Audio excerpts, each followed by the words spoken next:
Canada here. You are listening to the Traipsin Global on Wheels podcast app, the place to be to learn about the latest and greatest life stories from people who are doing amazing disability advocacy work. Today, we had the pleasure of welcoming Senator Thomas Richard Harkin onto our show. Senator Harkin served in Congress for 4 decades. Without further ado, let's listen in on our conversation with Senator Harkin. Senator Harkin, welcome to the Traipsin Global on Wheels podcast hour. Hi, Michelle. Nice to be with you. I'm sorry it took so long to get connected up here. Thanks. No worries. So I'm just going to do a brief introduction. You are a person that needs no introduction whatsoever, but let me just do a 30-second spiel, okay? Okay. So Senator Tom Harkin is from Cumming, Iowa. He is the son of a coal miner and a Slovenian immigrant. His mom immigrated to the U.S. through an arranged marriage. Senator Harkin served 10 years in the House of Representatives and 30 years in the United States Senate. He is the chief co-sponsor of the Americans with Disabilities Act of 1990. Welcome, Senator Harkin. Nice to be with you. Thank you. Of course. So I want to kick off our first question with, since you are probably the most knowledgeable person I know about Iowa, I was curious to know what makes Iowans unique from people from the other 49 states and other U.S. territories? Well, I don't know that we're all that different. I think every 4 years when we have a presidential race, Iowa, due to a kind of a quirk and circumstance, I don't think Iowa's so unique. About every 4 years when we have a presidential race, it pops into the news because we're the first state in the whole presidential primary season. And that's just due to a set of odd circumstances that happened back in the late 60s and early 70s. So Iowa sort of gets in the news every 4 years because of that. I would say one of the reasons that Iowa's probably unique is it's a very rural state. A lot of small towns and communities. Our biggest city, the capital, Des Moines, only has about 300,000 people. And then everything is less than that. We're a well-educated state. A lot of just well-educated people, a lot of colleges, small colleges, plus state universities. I guess having served in office for 40 years from Iowa, I could brag on it. But look, we're just an average, normal. Yeah, you're very humble. So you had a brother, who was deaf, and you mentioned your brother was taken out of your home when he was around 6 years old, 9 years old? That's right. And he went to a school for the deaf and dumb, as it was called. So what kind of laws do you think could have been passed to have made your brother Frank's life more fulfilling, meaningful, and dignified while he was growing up, so that he didn't have to experience some of the discriminations that you witnessed and you experienced alongside with him, through him? Yeah, well, another law that I worked on that I got passed through my committee, it was also called the Individuals with Disabilities Education Act, IDEA, IDEA, and that mandated mainstreaming of kids in schools, but also provided support mechanisms that the kids had to have support mechanisms.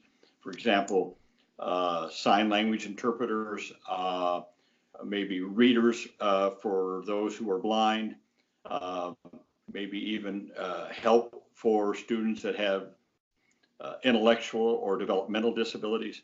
So that wasn't around at that time. If we'd have had that, he would have just gone to school with his peers, right? And not been sent away to a separate school. But in those days, again, it's been true for centuries that persons with disabilities were always isolated. They were just isolated from society, treated as, quote, different. as sort of less than human. And if there was any overtures at all to persons with disabilities, it was usually in a patronizing atmosphere, pity, charity, that kind of thing, rather than seeing a person with a disability and saying, wait, it's not the disability that prohibits a person from having a full life. It's the barriers. It's the physical barriers, the attitudinal barriers that people have. That's really, I think, the essence also of the Americans with Disabilities Act. Disability is not a dividing line. There's not a dividing line where if you fall on one side, you're disabled, and on the other side, you're not disabled. There is no such dividing line. It's a spectrum. It's like a speedometer on a car. And you may fall somewhere on that spectrum. You may fall, maybe you're clear down at 0 with no impairments whatsoever, but then you have an accident. All of a sudden, you fall someplace else on that spectrum. Maybe you have an accident, you can't walk, or you can't use your arms, or whatever. And then maybe you heal and get better. Okay, then you fall someplace else on that spectrum. Now, take me, for example. I'm 79 years old. I've always been pretty healthy, but I may be asking you to repeat yourself because I can't hear very well. So I fall someplace on that disability spectrum that I didn't fall before. You see what I mean? So we all are on that spectrum someplace. There is no dividing line between disabled and not disabled.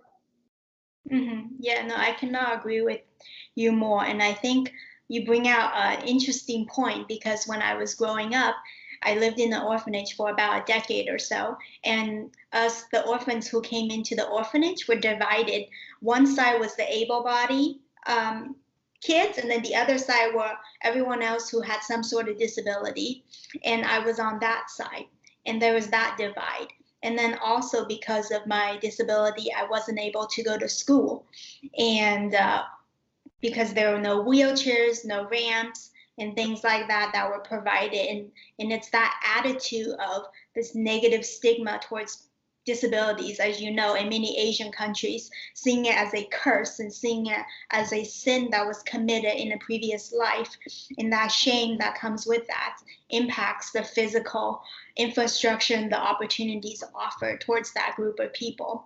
And then when I came here in the US in 2001, the attitude, even though there's still, as you know, a lot of progress to be made here in the US as well, but the attitude was totally different. It was a lot more open and a lot more,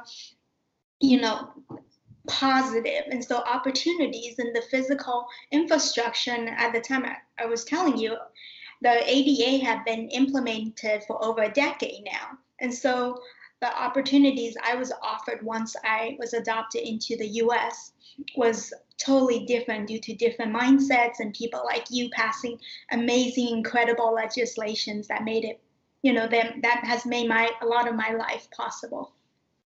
And anyway, I've looked at your career. You have for as young as you are, you have an amazing background. Thank you. And so next, I want to shift onto your time in the Senate, which you've spent 3 decades. And so what I'm curious about is, how did you maintain the hunger to do good and stay grounded even when you became successful and you could have made all the money in the world going to the private industry or whatever? Why did you choose to stay in public service? And, when you could have chosen a life of wealth and luxury? Well, I don't know that I can answer that other than that's what I wanted to do. I mean, that's what was inside me. I think maybe I've always been kind of outraged by a sense of injustice. Even before I was in the Congress, I was an anti-war protester on the Vietnam War. I worked on human rights issues. I was a lawyer that I represented poor people as a legal aid lawyer. So I represented people who couldn't afford a lawyer because they were getting stepped on all the time by the power structure. So I just always, I don't know why, something inside me. I guess we all have different motivations. We all have sort of different callings in this life, and that sort of was mine. And so I never really thought much about making a lot of money. I just thought more about public service and about changing things so that life would not be so hard on people who maybe didn't have a lot of money or a lot of power or had a physical impairment like my brother or my nephew. Uh, I guess that's all I can say. I don't know. That's just what I wanted to do. Mm-hmm. Yeah, I think that's one of the things that you can explain, right? It's like, what is love? You know it when you feel it. It's one of those things. So with your amazing public service background and your years, decades, 4 decades of experience in the political arena, how do you think we can effectively empower youth with disabilities to get involved in politics? Just like how you were inspired to pursue politics, I know in college at Catholic University, when you were exposed to JFK and the election, and I know, correct me if I'm wrong, but I think you switched from engineering to political science. Mm-hmm.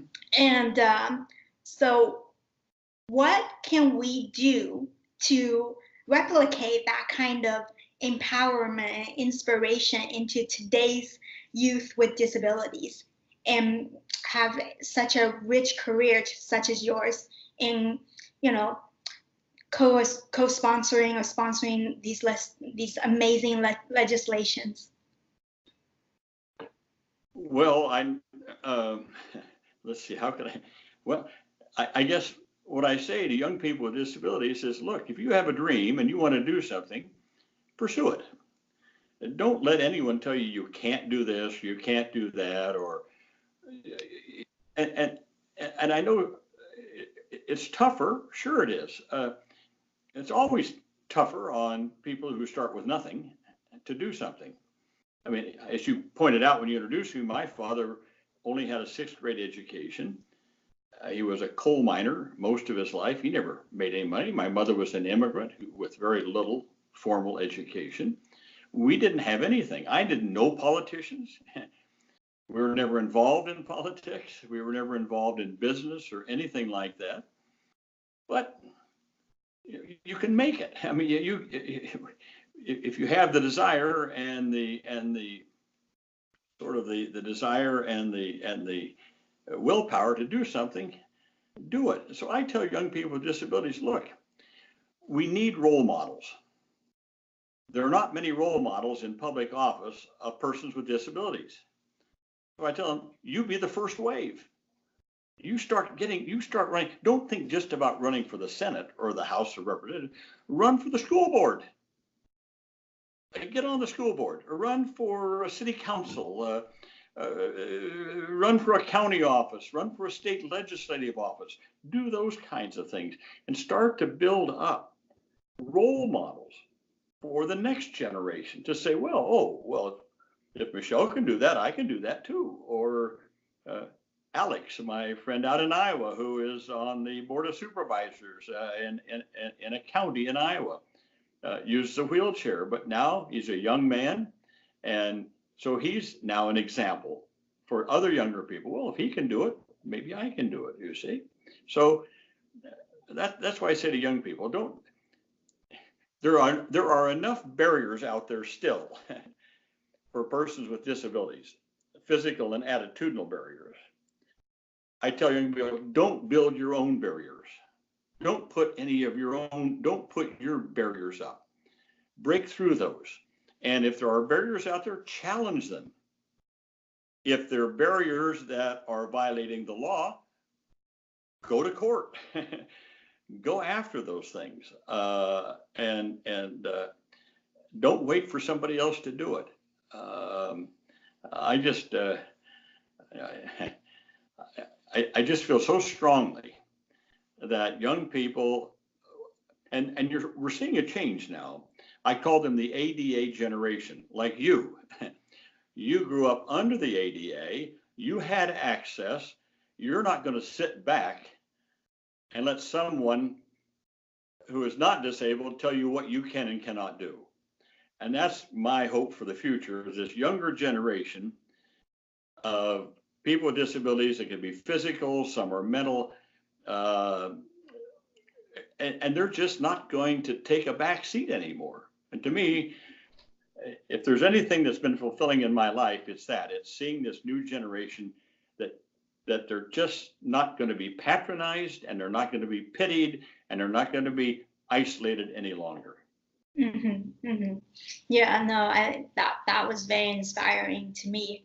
And as you said, there are certainly are challenges, even for an able-bodied person, due to the current political climate and the nature of campaigns. We're transitioning on a series of questions on your views towards disability, okay? So why do you believe in people with disabilities so much that you've devoted a tremendous amount of time during your career focusing on disability rights and advocacy issues? Well, I don't know that I can answer that. I suppose because of my brother, first of all. I saw how he was discriminated against. Two things my brother said to me one time in his life that I've always remembered. One, he said, "I may be deaf, but I'm not dumb." And secondly, when he got out of that school, they told him he could only be one of three things. He could be a shoe cobbler, a printer's assistant, or a baker. And my brother said, "I don't want to be any of those things." And they said, "Well, okay, you're going to be a baker." So they made him a baker, even though he didn't want to be that. So my brother said to me one time, he said, "The only thing I know I can't do is hear. I know I can't do that. Now, whatever else I might be able to do, I don't know until I try it." So yeah, that's a very good point, what the limitations that other people put on you, whether because of their own ignorance, is a very tragic phenomenon. And so I want to segue into how the view and the conceptualization of people with disabilities, okay? So I know there has been some debate around this, but do you think that we should change the word disability to another more perhaps empowering and active word so that individuals with disabilities are conceptualized from the beginning in a more positive light? Or do you think that the word disability is just fine the way it is, and that it's people's attitudes that really need to change? And if you think it should be changed, what alternative words would you use? Well, now that's a good question. I have always been of the mental process that as we advance and as we move ahead in our concepts of individual liberty, of breaking down barriers for people, full inclusion into society, that words might change and concepts might change. Rather than up to me, I look to this new generation, you and others with disabilities, to perhaps think about how the term should be used. Yeah, that's great. Yeah, I definitely understand what you're saying, and the times change, words will change, and hopefully attitudes will change, most importantly. Sure. Moving on to ADA, the Americans Disabilities Act of 1990. If you could go back in time and improve the ADA, what would you change about it? Oh, oh, there are a few things, if I could, but first of all, let me say this.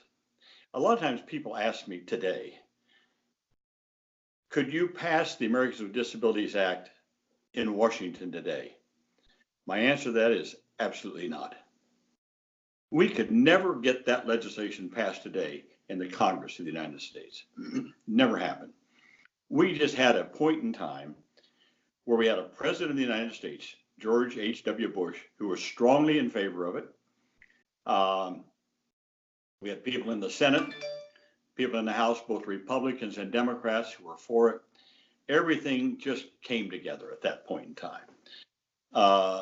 We had some outliers. We had some people absolutely opposed to it, but they kept getting fewer and fewer in number. That's the first thing. Secondly, yes, there are things I would change. First of all, I would have had some kind of a mandate in there for businesses to hire persons with disabilities.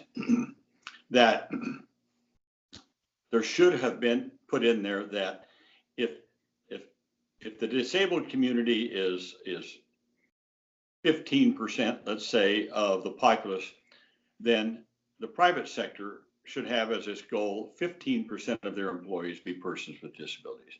I would have been stronger on employment in the ADA than we were. We just weren't strong enough on that. That's the biggest change. The second change I would have made would have been something that I've attempted to do since that time, and that is focus on youth transition services for a young person with disabilities to transition to the workforce or to higher education. Now, some of that we kind of filled in later on, but it's not part of the ADA. I mentioned changing the Voc Rehab Act, also changing the focus to go to college or secondary education. I would have focused on that also. But the big point is employment. I would have focused more on employment. I see. Yeah, it is. I know the stats for employed people with disabilities are quite low, right? In the 30s. So next question: how can we make the ADA a global benchmark, and when it comes to providing basic access and opportunities for people with disabilities all around the world? Well, we've done that. There's something called the United Nations Convention on the Rights of Persons with Disabilities. Okay, that basically was framed around the Americans with Disabilities Act.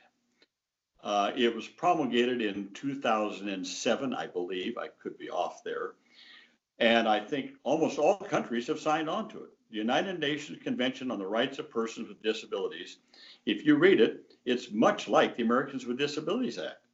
So it commits nations to do things, to break down barriers, to have access to education, to provide for employment opportunities. So it's there. We have a global document now.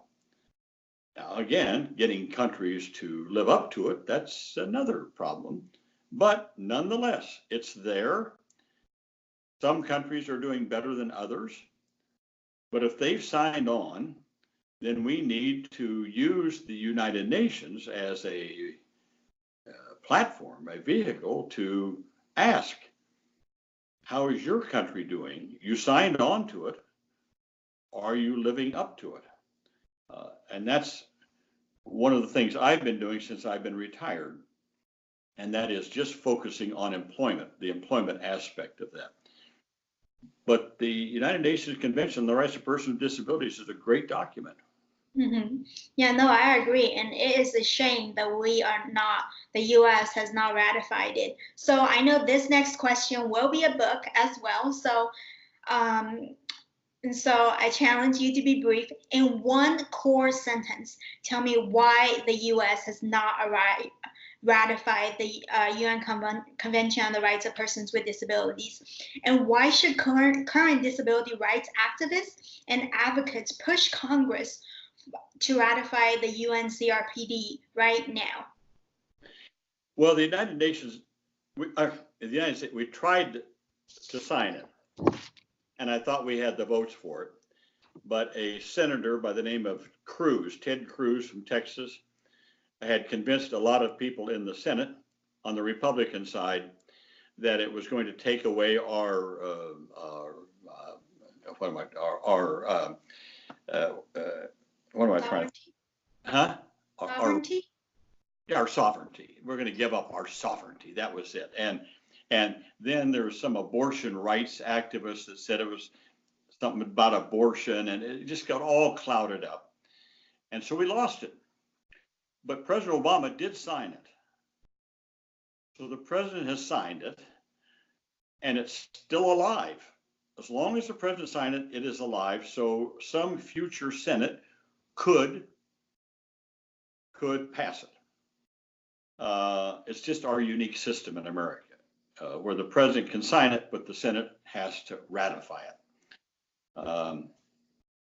So it's still there, even though we not ratified it. So you think it's Ted Cruz's fault that we haven't ratified it yet?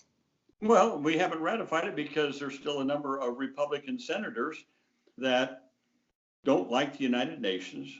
They don't like the idea that we would sign something like that.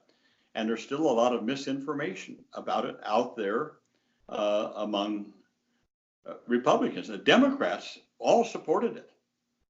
And a lot of Republicans at that time, when we voted on it, I think that was in 2012 or no, maybe 2010. I forget what year it was. We came very close, but we lost a few Republican senators, and we've not been able to bring it up since. Mm-hmm. And why should current politicians and individuals with disabilities, anybody who is an advocate, push for it now? Or should we wait for a better political climate? Well, no, I think we got to keep pushing on it. I think every person who's running for the Senate, when they're out there on the stump, when they're meeting with constituents and they're running for election or re-election to the Senate, should be asked, will you vote to ratify the United Nations Convention on the Rights of Persons with Disabilities that I think over 160 countries have now ratified, which mirrors the Americans with Disabilities Act? Will you vote to ratify it? Mm-hmm. And get them to answer that. And if they say no, then you've got to question why. What is their reluctance? Because, or would you, I guess a better way maybe to frame it, if I were asking the question of someone running for the Senate, I would say, do you support the Americans with Disabilities Act? If they say yes, then say, well, would you support signing the United Nations Convention, which is just like the Americans with Disabilities Act, but which puts us in a better position to advocate for disability rights globally? And if they say no, then say, well, what's the difference? Why shouldn't we be a part of an international effort to break down barriers? Mm-hmm. Yeah, no, that's certainly something that needs to be brought up. So next, you've mentioned this a bit now with employment of people with disabilities. You once said at the time, 65% of adults with disabilities are not in the workforce. That's a blot on our national character. And then you added, the Americans with Disabilities Act had 4 goals: full participation, equal opportunity, independent living, and economic self-sufficiency. On the first 3, we've done pretty well. We've moved the needle forward, but on economic self-sufficiency, we haven't even moved the needle. And at the time when you wrote this, it was the 28th year of ADA. And you said, we're in about the same place we were when we passed the ADA. So what are the leading factors that are causing this high unemployment for people with disabilities? And what can current policymakers do to start moving the needle forward? Well, the problem has been the reluctance of the private sector to reach out and bring in persons with disabilities into their businesses. A lot of it has to do with human resources in these businesses, and I think there's been a lot of unfounded fear that if they hire someone with a disability, that they'll be a burden rather than an asset. But every time, and I can say this without any fear of contradiction, every time we have seen a business employ a person with a disability, if they provide adequate training and some support for that person becomes one of their best employees. They become loyal, they never miss work, they become more productive. I've seen this happen. And yet businesses have been so reluctant to do this. Now, we've had some leaders in the business community that have done that. I speak of Randy Lewis and Walgreens and Doug Wasson, who was the CEO at that time of Walgreens, that have hired countless persons with disabilities, and who basically told me that the places where they have persons with disabilities working is their most productive centers. Wow, those are some incredible stories there. And I know I've heard from, my professional experience that has been the case as well. If you hire a person with disabilities or a group of individuals with disabilities who is right for the environment, a good fit, the returns are higher, and there's greater loyalty as well to the company or organization. Absolutely. I think the other thing I tell the business sector now is, look, you have a training program, but maybe that training program does not fit for a person with a disability. You may have to think about changing your training program somewhat for a person with a disability. Secondly, you may have to make an accommodation on the job, but those are minor. They don't cost very much. Sometimes those modifications are even better for a person without a disability in the workplace. Mm-hmm. Once they do that, it's just, sometimes they say, well, we tried to hire a person with a disability and they got in the training program and it didn't work. Well, but maybe the training program was not adaptable to a person with a disability. Maybe they needed to change their training program a little bit. Mm-hmm. Yeah, these days, a lot of jobs really don't need that physical component, right? And right. So if it's a good fit and if it matches with the interest of the person interviewing, then it really shouldn't be a problem. Right. So moving on to the Harkin Institute. So as the lead proponent of the Americans with Disabilities Act and the 88 Amendments Act of 2008, you are well known for your long-time policy advocacy for the disability community. And after your retirement from Congress in 2015, you founded the Harkin Institute for Public Policy and Citizen Engagement at Drake University. I've had the honor of meeting Joseph Jones and many of your team there. So the Harkin Institute has had a significant focus on disability policies. Why did you decide to establish the Harkin Institute, and why choose disability issues as one of the key issues you wanted the Institute to move forward with? And how is the Harkin Institute helping to move the needle forward in employing people with disabilities? Well, Michelle, I wanted to start the Institute a couple of reasons. One, Drake University to house all of my 40 years of papers and documents and all that kind of stuff for researchers in the future to go back and find out how we did things and how that all worked out. So I had that part of it. And secondly, I wanted to set up an institute that would be a public policy institute to inform citizens. I think one thing I found in all my public life is that if citizens were well informed and knowledgeable about the policies,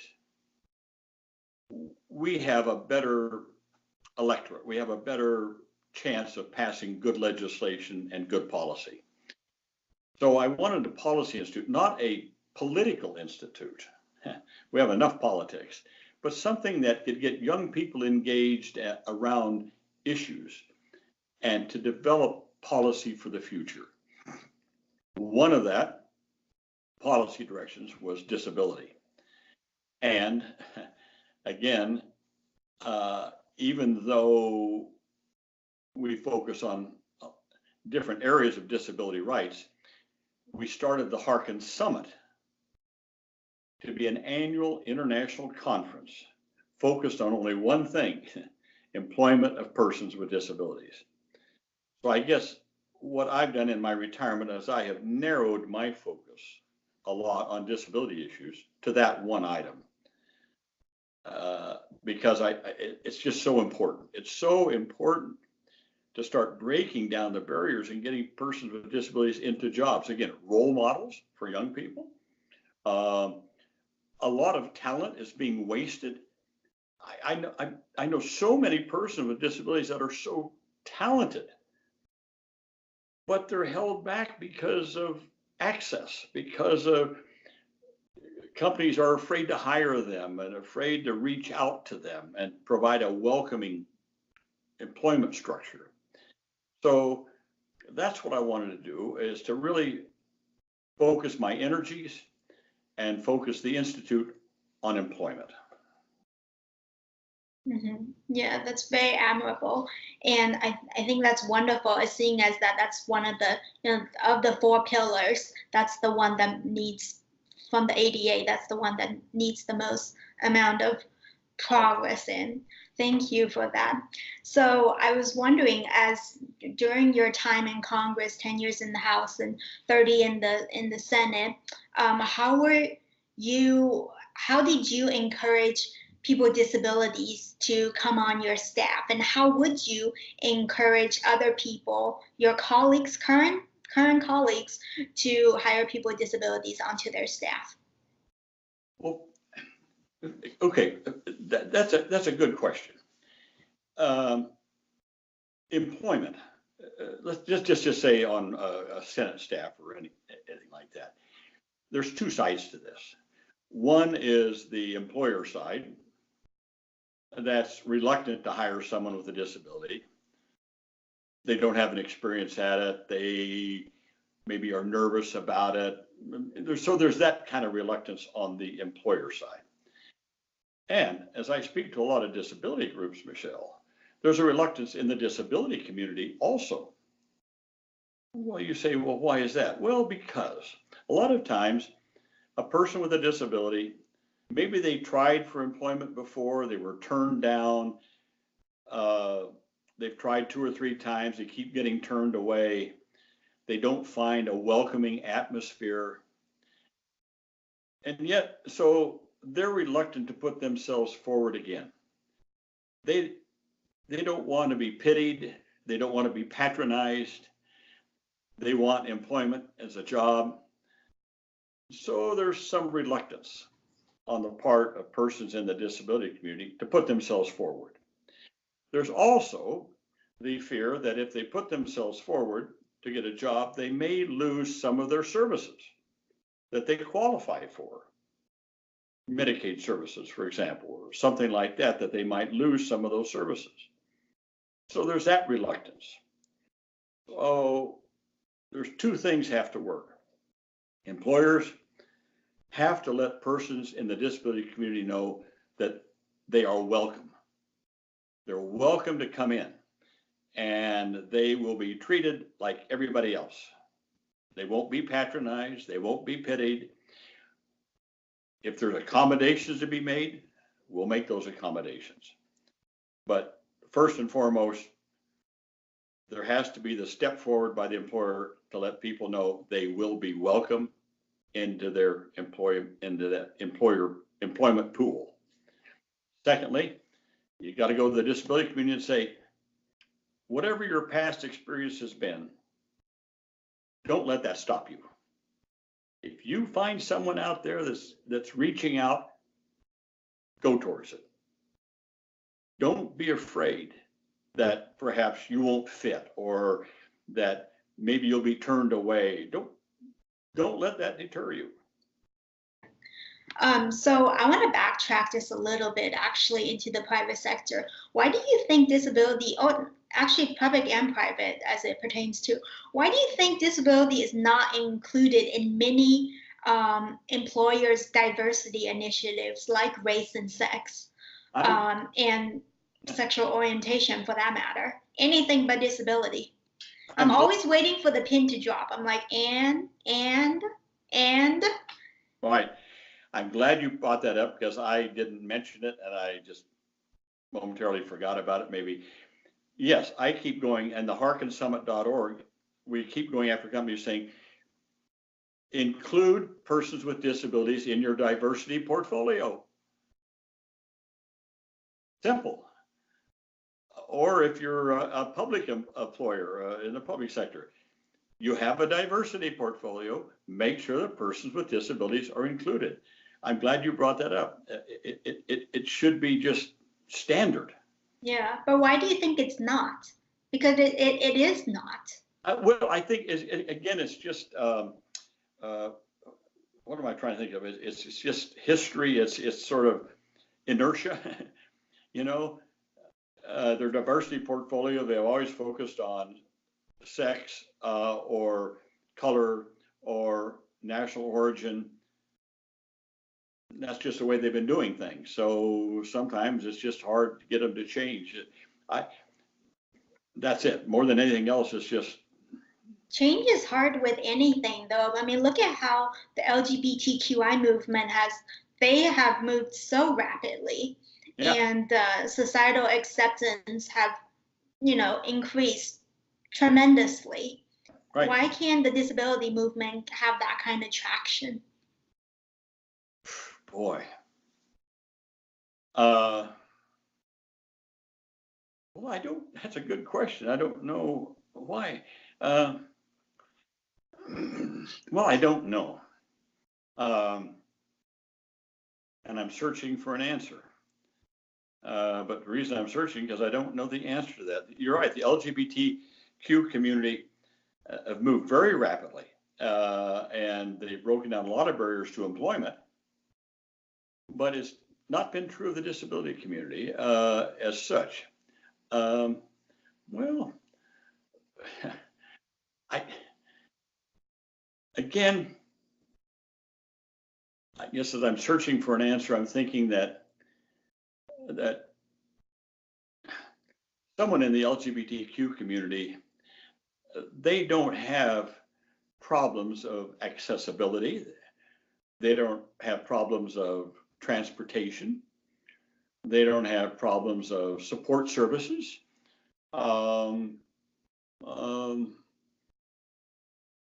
Aside from maybe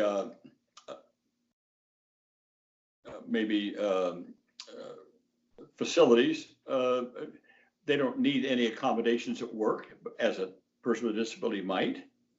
So, again, the approach for a person with a disability is all encompassing: transportation, housing, independent living, support services, accommodations at work. It's just a little bit more involved, perhaps, in the structural side of it for a person with a disability. But again, it's not a mountain, it's a molehill. It's little things that need to be done, that's all. Mm-hmm. Yeah, no, I think searching for that answer and pursuing those solutions will be something that is very important moving forward. So that's a perfect segue into our last few questions of looking into the future. So I want to ask some questions about the Senate since you were there for so long, 3 decades.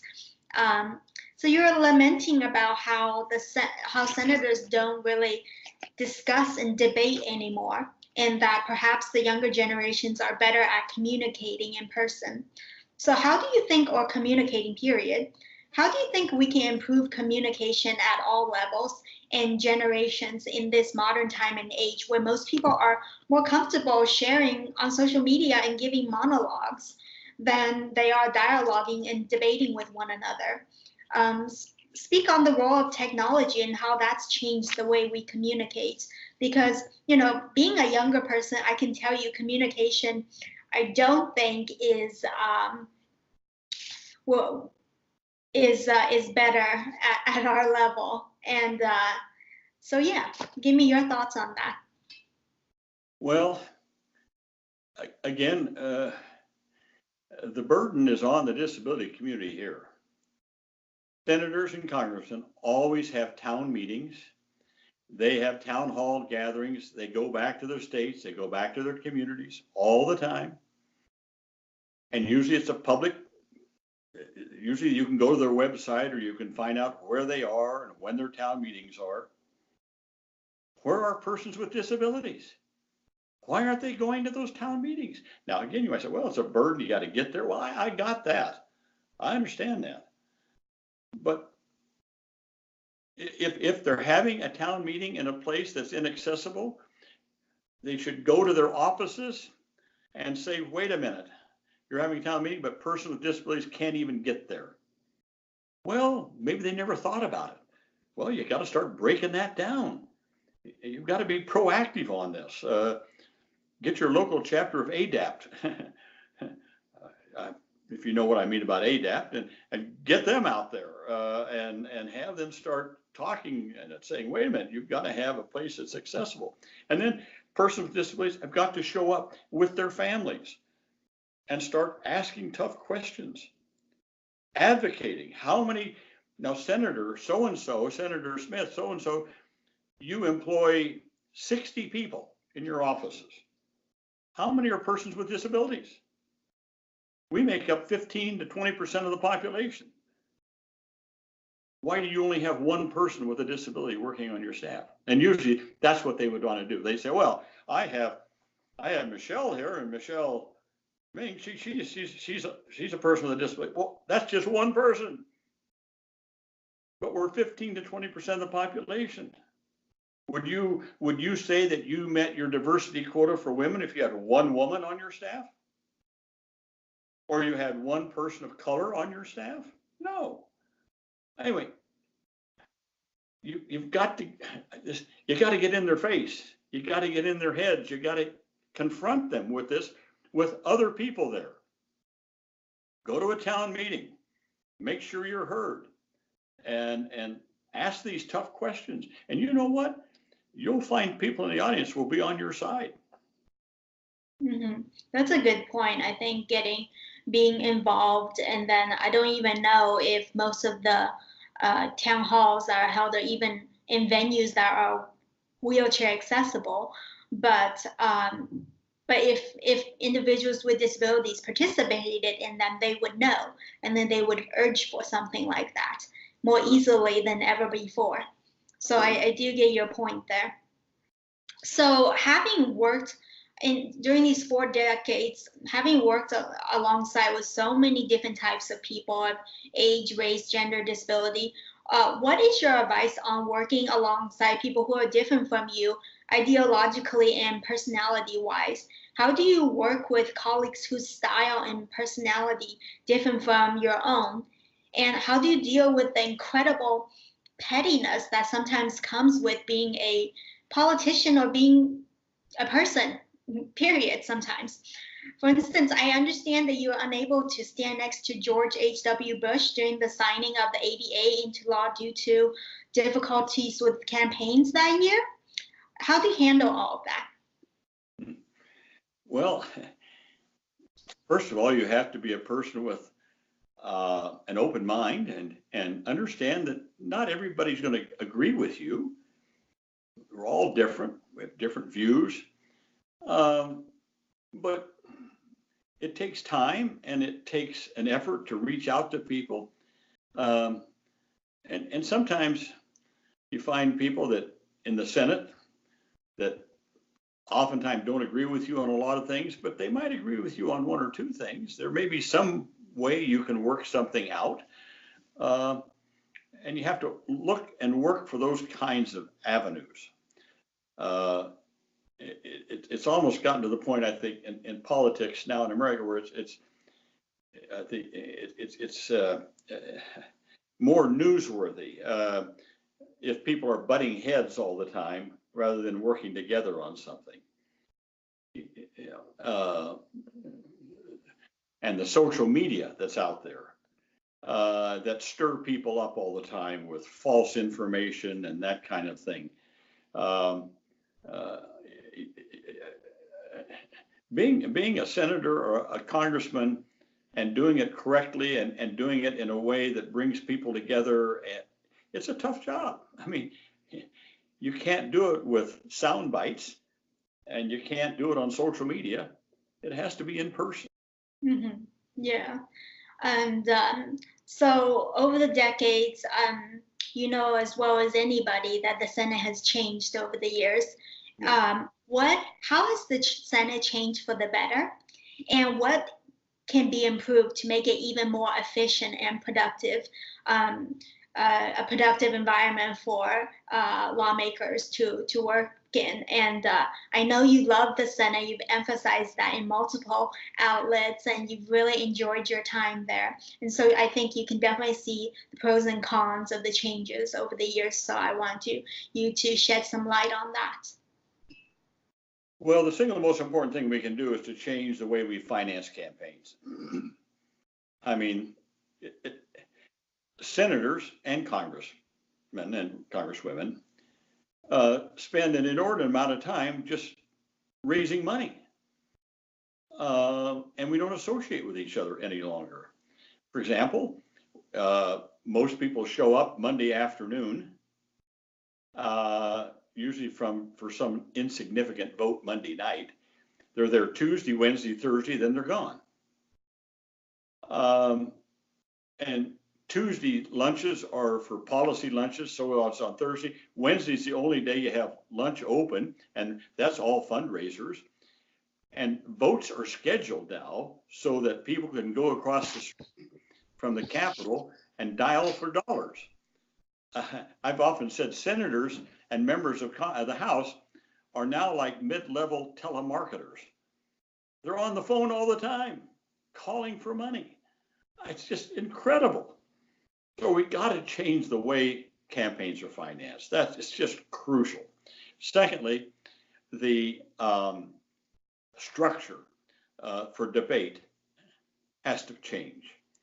For example, in the House of Representatives, when I was there for 10 years, most bills came on the floor with an open rule, which means if you want to add an amendment, you can add an amendment, have it debated, have it voted on.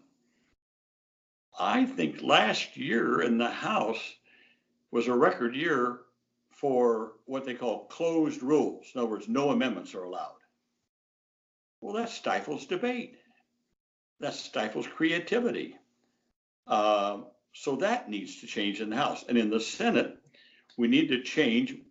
We don't have a rules committee as such to set up that rule, but the majority leader of the Senate can, and this is sort of, I'm sorry to say these words because most people don't know what I mean, but they fill the tree.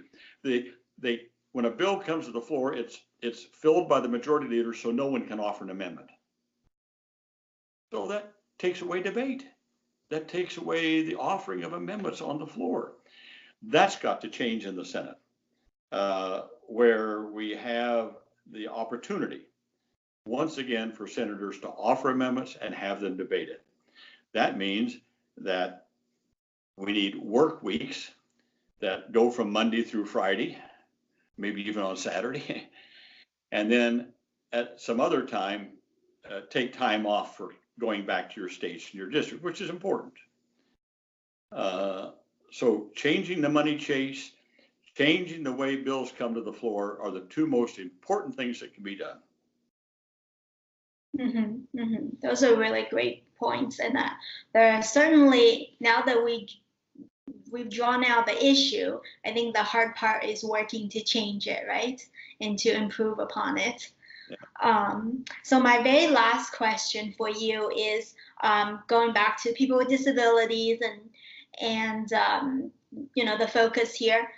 How do you think having more individuals with disabilities in Congress, House, Senate, local level governments, and perhaps in the executive, but for our case, we're talking about the Congress, right? Congress. How do you think more participation of people with disabilities in Congress will make lives better for Americans overall? Well, because persons with disabilities, as I said, make up 20% of our population. Well, I mean, they ought to be adequately represented. And by being in the Congress, being there where the action is, they can bring their experiences and their views to the forefront. And that's why it's just like having more women in the Congress. I've long believed half of this Congress ought to be women. The more women are in, it opens minds, it opens eyes, it gives people a different view on how to approach things. That's why we need more persons with disabilities in the Congress, there, sitting at the table as they make these decisions. Not that I believe that persons with disabilities are any smarter or any better. We're the same. I mean, we run the gamut. But people with disabilities bring life experiences. They bring a view that they can add to the debate and to the development of legislation. That's why it's so critically important to get more persons with disabilities. And again, I go back to where I started, Michelle, not just in the Congress, school boards, city councils, mayors, state legislatures, on up the ladder. That's why it's so vitally important to have more persons with disabilities in those positions. Mm-hmm. Yeah, I think people don't realize how laws and legislations are shaped by people's personal experiences. Those people writing them, you can sometimes see the direct influence. And so even though I was only in the Senate for a short while, we installed a automatic door in our Senate office, and over time and with the increasing number, it will change the physical infrastructure of the place as well. One automatic door at a time, one braille card at a time. Right. Very true. Very true. Exactly. So with that, thank you so much, Senator Harkin. You've been very generous and very insightful and empowering and inspiring. I've enjoyed interviewing you. I've enjoyed researching you. I feel like I've become a better person throughout this whole process. You've lived a larger than life, and I aspire to be even a little bit of who you've become. Well, just do it. Okay, that old Nike thing, just do it. I think you've come a long way. I've read your background. It's phenomenal. I mean, wow. I mean, you have a lot to offer, and your questions are just right on point. So I would say this. I look forward to Michelle being even doing more things in the future. Okay, and any way that we can work together, let me know. Of course, of course. Now, Senator Harkin, I would love to hear from you. What legislation would you like to see passed? What laws do you wish were in place to make life easier for you? Did you like this video? If so, share it with your friends and be sure to follow us on social media. And if you want even more resources, be sure to sign up for our email updates on our website, traipsinglobal.com. Keep learning new perspectives. Keep being inclusive, because it will make the world a better place for you and for everyone else. Thank you so much for watching, and I'll catch you on another episode of the Traipsin Global on Wheels podcast hour.